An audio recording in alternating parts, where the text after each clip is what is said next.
Here's a tutorial on how to create your digital landscape poster. Now you want to have an A4 page and you want to prepare it. So here I've got a pre-prepared A4 page. I'll just show you how I made it landscape.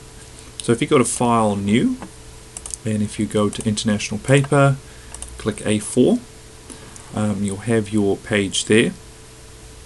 And if you click OK, you'll have your page, but it's in portrait mode.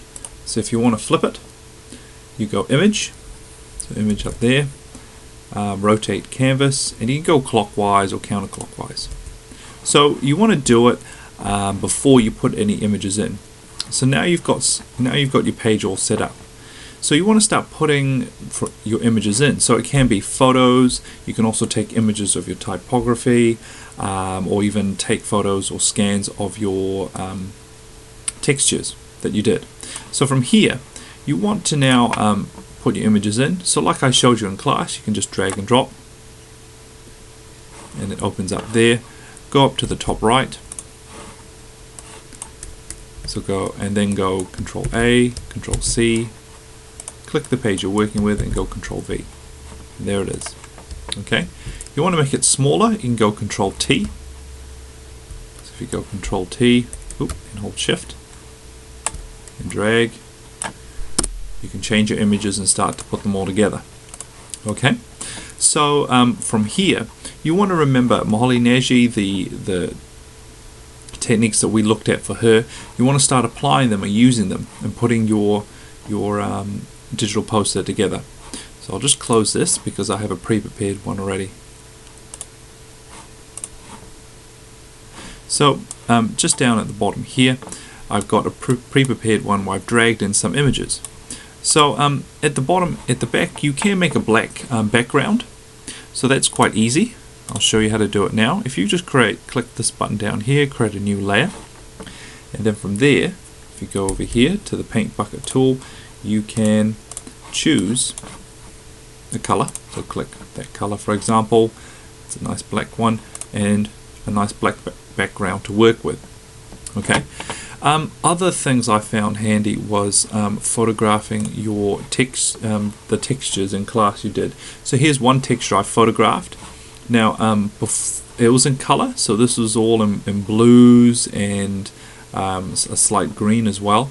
So when I went into image adjustments, because I found the colors too confusing, image adjustments, and I went desaturate just to make a nice solid simple background for black. Now you want to be a bit creative here, and I did notice that some of these areas here, especially this area here, kind of looks like mountains. So I'm going to turn it around this way so you can see a bit better.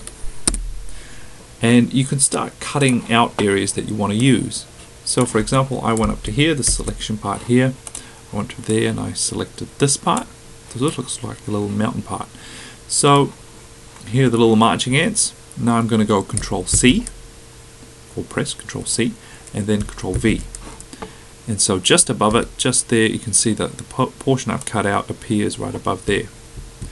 So from then I'm going to go Control T, and I'm going to make it a bit bigger so it fills up and creates a little mountain. Quite an interesting little mountain there. I'm going to stretch it a little bit as well because I'm not too concerned about proportions at the moment. Move it around. Alright, and there is a background to possibly start with. Now also I've dragged an image here of the Jack Payne Center. So as you can see, here it is. And from there, what's handy is using the polygonal tool. So if you go to the polygonal tool, lasso tool, basically by holding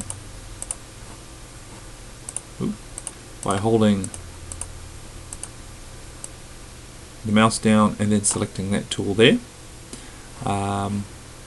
you can now cut out or select areas for using straight lines. So just click, drag, and then click, drag, click, drag. So you can see here, if I keep on clicking and dragging, it creates a shape. And there's my little shape when it's all joined back together. Other little tips, you can use these up the top here, so you can add to selection, subtract from your selection, so I'll just show you subtract, so I can actually go and click, and if you double click from a distance, it automatically clicks back in. So you can see here I've selected just this part there. This part's been deselected. Right, now if I didn't want that, I'll go Control Z. Anyway, so from here you can start cutting things out and making an interesting digital landscape. So from here I'm going to go Control C, Control V. Alright, a lot of Control C and Control V probably will be happening with you. And there's my stairs. So you can create an interesting landscape through parts of the jack pane. I'm also going to go, I've also taken another image of the jack pane here, and I'm going to put this this image of the jack pane back there. So these images I've taken from students' works, students' PowerPoints, and thank you very much for letting me do that. And here is another one. I'm going to also use the polygonal tool just to cut this interesting shape out from this here. Now I'm not quite happy with that shape, so what I'm going to do, I'm just going to start again. So I'm going to click here. Now I want to get this full shape in, just around here. Alright, so this is selected, but I don't want the sky. I want it to be, I want this center part here to be see-through. So what you can do is go to subtract from selection, and then click drag, click drag, click and drag. Okay, and now you've got that selection, just this selection selected. Okay, but not the inside. So I'm going to go Control C, Control V, and there you can see that's selected. Okay. Another handy hint is just to click the eye, just so you start to make it a bit simple for yourself and start to see just what you're doing, and you don't have all those layers sort of in the way. So I've got those parts there. Now here's another little part I have. So here's another part, it's the stairs I got from a different part of the jack pane. Now you notice these two stairs don't quite line up. So what I'm going to do, I'm going to take this stair here, and I am going to go to Edit, Transform, and I'm going to do this, which is flip horizontal. So there's all these cool little effects you can do to help you lay out your poster. Now you can see that also these are on top of each other. What I want to do is pull that a bit to the back, because I want the stairs in front. I just want to make this a little bit bigger as well. It'll be my little interesting entry. Now the other thing you might notice is that as I click things, it automatically selects the layer. So up top here I've clicked, so when the little move tool is selected, if you click auto select, you can move things around just by clicking and moving. So this really speeds up your workflow. If you don't have this selected, you're just going to move what is in the layer that's selected. Okay, and you're going to have to manually go around and click things and then move them. Anyway, I'll click this back. Just going to line these up and get them lined up as best as I can. Okay, so there's some interesting bits and pieces I have. Okay, other things. So you also want to think about foreground, midground, and background. So the stairs are kind of like the midground. This little entry here is my, something off in the distance. It's the background. Now I've also got the drawing. So the little Photoshop drawing that was done of the center, which was done by one of the students as well. And so this little interesting piece, what I'm going to do is I'm going to put it in the background. I'm going to move it to the back a bit more, and it's going to be, I just want to take just that section there, so I'm just going to quickly do that. Copy paste. Okay, I quite like those lines in that section there, so I'm just going to make it a bit bigger, stretch it out a bit. Okay, I'm going to make this part of the background. As you can see, it's over the top, and it's just a bit, it's blocking a part of the background. Now I'm going to select that layer and I'm going to go to overlay. So what overlay does is it allows you to interact with the other layers. Okay, and you can see it makes it slightly see-through. Quite interesting. You can also go screen as well. Screen sometimes works, sometimes doesn't. Another handy hint is if you go normal and just click normal, make sure that's highlighted, and if you use the up and down arrows on your keyboard, you can see what it looks like through the different screen options. So it speeds up your workflow. I quite like the overlay, so I'm going to do that. Now I kind of see the the corner there, so I'm just going to delete that by clicking the eraser here and lowering the opacity down a bit.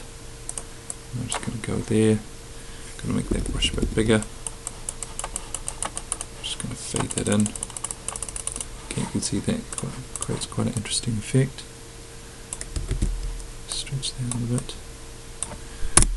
Okay, and so as we go along here, there's other bits and pieces we can add.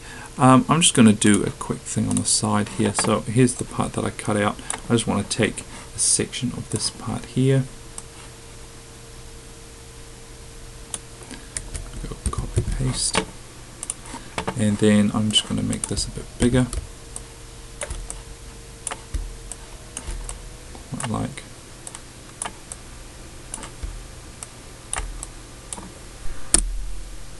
It's quite interesting there, and I'll just cut this out.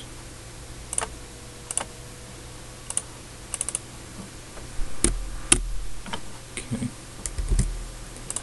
There you go. Something there, and I'll just take this section out here just to create a little bit of perspective. Okay, other things, you can also darken things. So for example the stairs here, so I've selected them there. If you go to the dodge tool, you can actually, and then by clicking the shadows, and maybe increasing the exposure to about 30%, and just clicking on here, you can actually lighten particular areas. So I want to darken particular areas. So you go to burn, shadows, I'm going to reduce it down to about 30%. Okay, also make sure the brush is feathered. Increase that a bit. So you can see it's just darkening the shadows. Darkening that shadow area. So it's just doing just those stairs. I'm just going to go down to midtones.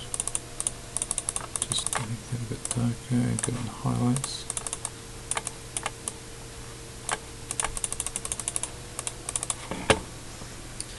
Now I'm going to go to the other stairs and do that as well.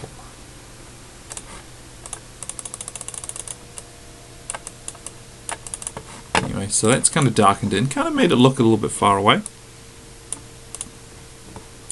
Other things I do, I probably add like a little pathway, so I'd find other pictures of the JP and add parts of the JP here to make it look like a pathway. So you can be as creative as you want, okay, as interesting as you want it to be.